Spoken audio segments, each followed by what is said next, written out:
April Fools, I didn't do my weekly horoscope last week. I hope you guys fell for it, and I hope you guys thought that was funny, ha ha ha. Well, actually, I didn't do my last week's horoscope. I had Mars and Saturn opposing my sun like exactly, and I was like, I really don't feel like being on camera right now or talking to anybody, so I just kind of like took last week for myself, but I'm back. Thank you guys for sticking around, and welcome back to your favorite weekly horoscope. What the fuck is going on in the universe for April 6th through April 13th of 2020.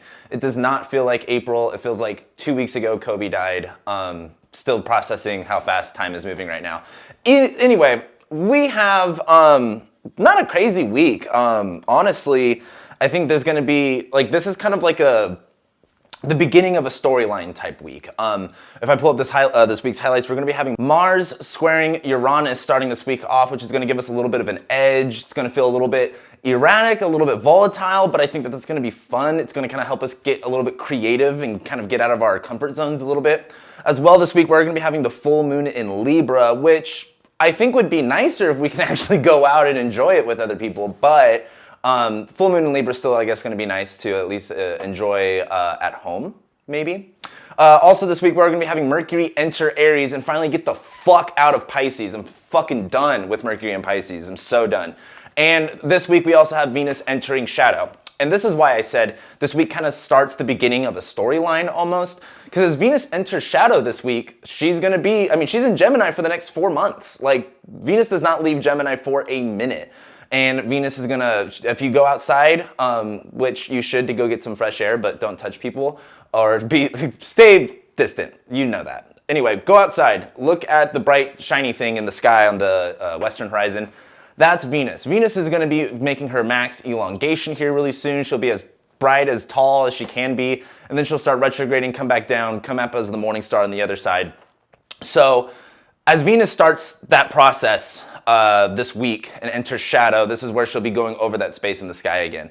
And this is really just going to be bringing up the themes, the context, the ideas of what this Venus retrograde is going to be. And I'm going to talk more about that since last week I didn't get to really talk about Venus entering Gemini. I didn't get to talk a lot about things last week. So let's just go ahead and jump into the horoscope. So starting on Monday, we are going to be having the moon ingress into Libra and make an immediate trine to both Venus and Saturn.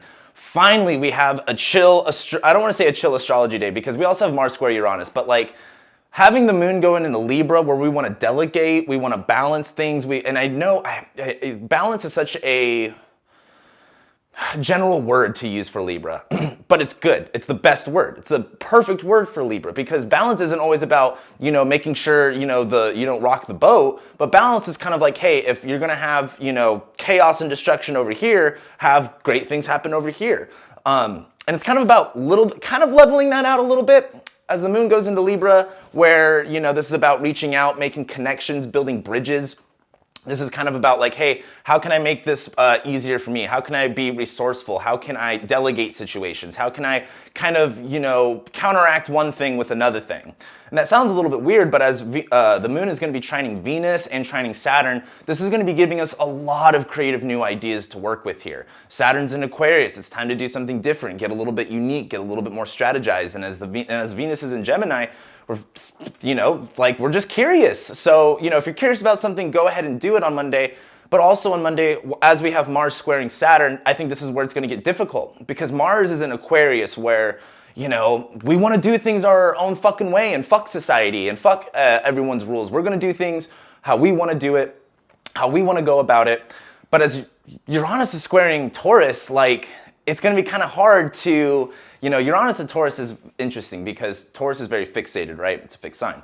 It's very grounded. It's very stable. And Uranus is bringing a lot of volatility to that. So when it comes to Mars and Aquarius wanting to do things its way and Uranus and Taurus being like, no, this, like, that level of stability and dependability you're so used to may not be there. It might be there, but it also may not. This Mars in Aquarius squaring Uranus is kind of a time to go like, hey, I can't bet. I can't put that bet on things that I know that are, you know, comfortable or safe. Those things that you're used to betting that are safe are no longer there.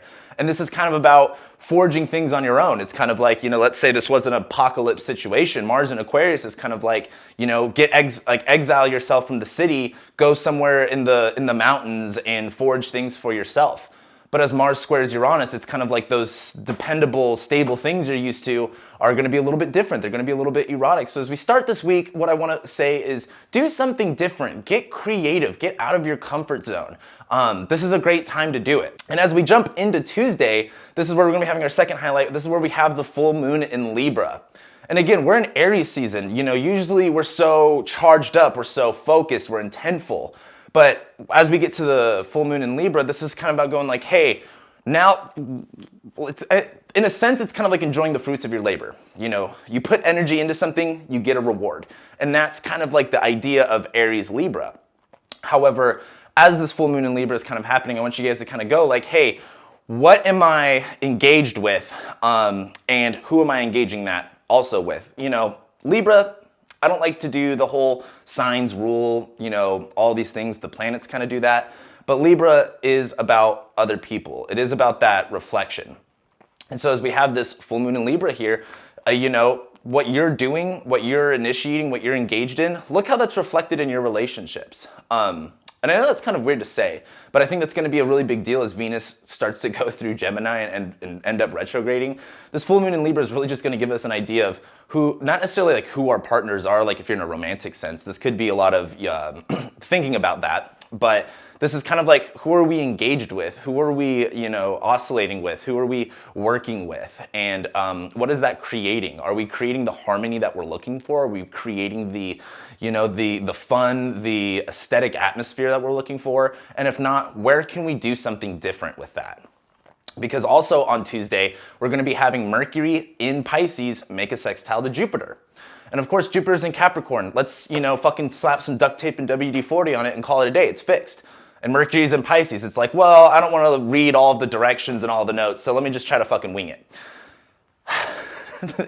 It's very chaotic in a sense, but as Mercury's sextiling Jupiter, this kind of gives us ambition or a better strategy for how we can communicate and express. Mercury's in Pisces right now, so it's not like, our communication's clear. It's not like things are making 100% sense and that they're black and white. But as Mercury sextiles Jupiter, it's like, hey, it's kind of like if you've got a squeaky thing on your car, sure, you need to replace it, but some WD-40 can fix that real quick. So where do you need to apply some WD-40 or kind of slap some duct tape on something before, or where do you need to do that right now so eventually you can have the time to fix it? Because you may not have the time to fix it right now. But as Mercury sextiles Jupiter, this is just going to be a good time to go, hey, what are my creative ideas? How can I kind of get by, skate by? And that sounds half-assed, but also that's just what's going on. I don't fucking cook the hot dogs, I just sell them. Oops, skirt. And then on Wednesday, that's when we're going to be having the moon enter Scorpio, make an opposition to Uranus.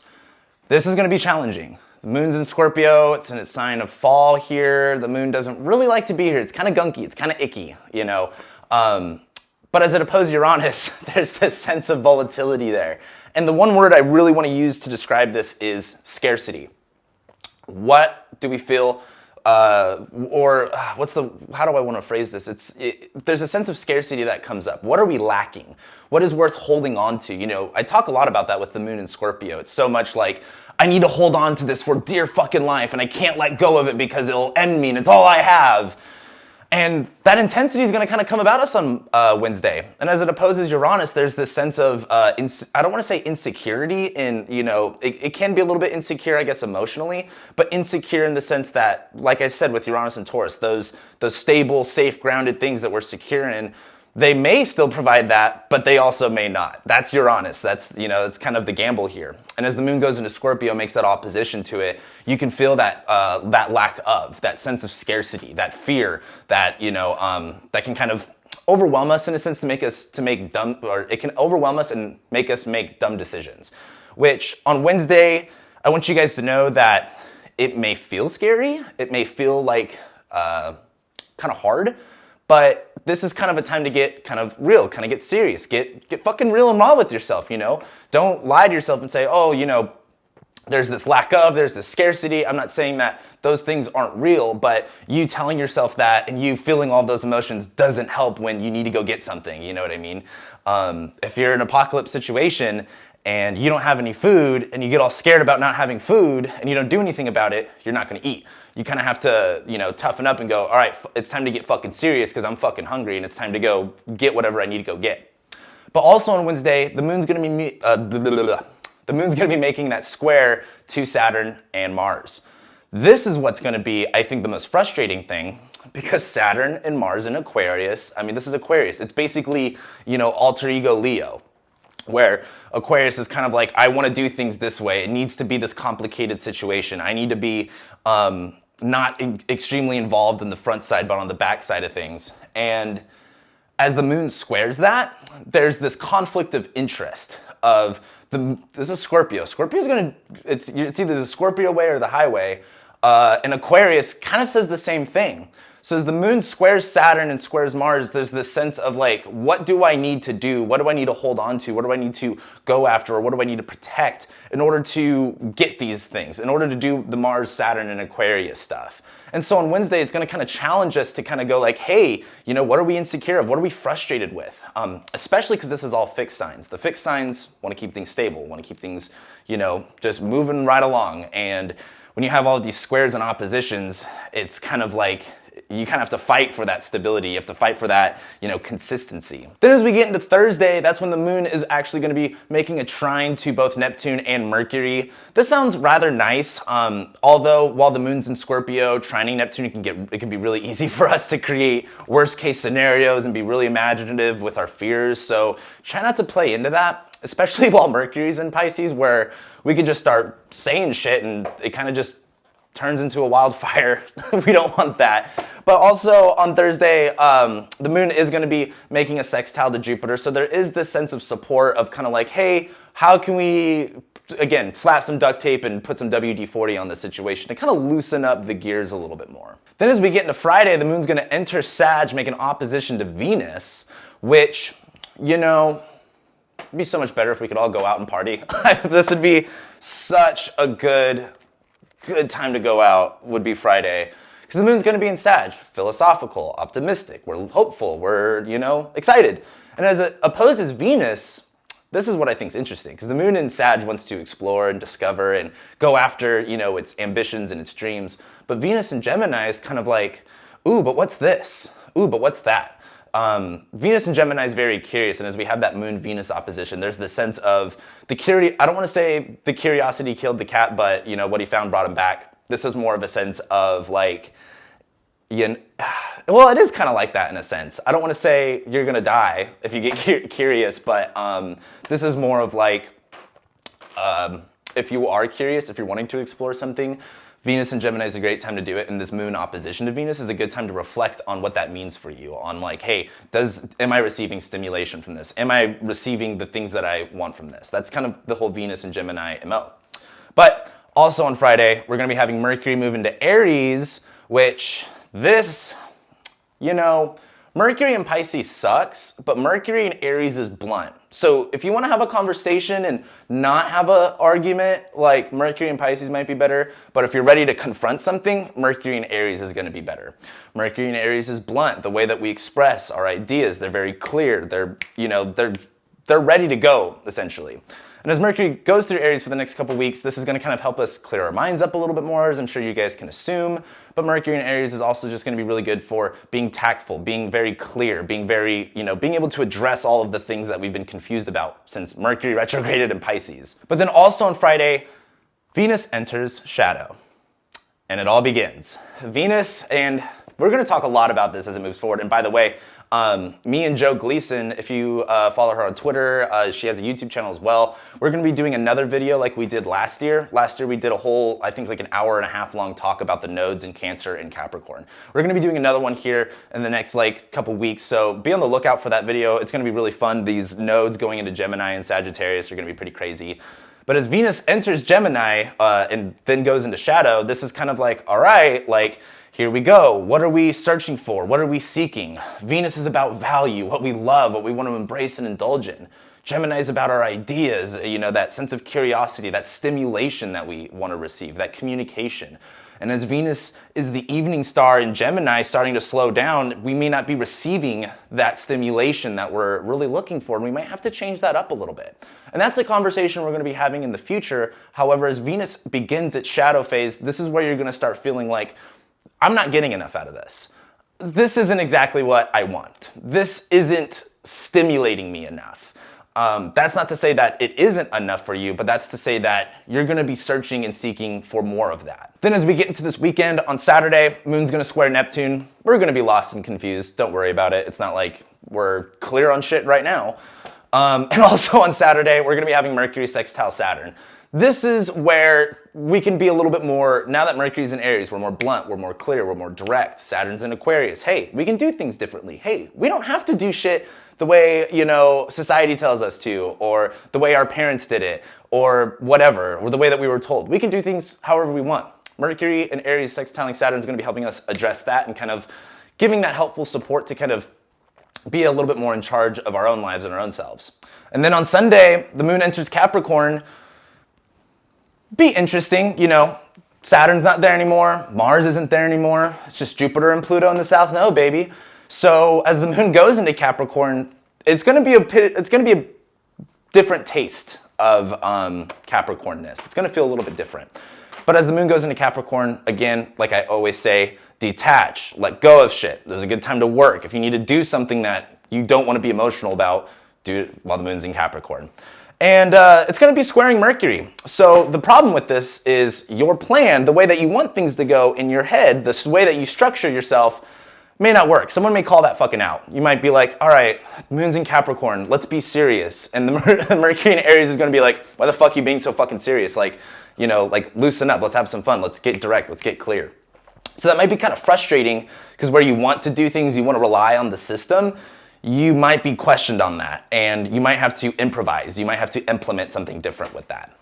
And I know I'm kind of just speeding through this, but basically on Monday, it's the same shit. Moon's gonna, you know, I think conjoin Pluto and Jupiter eventually.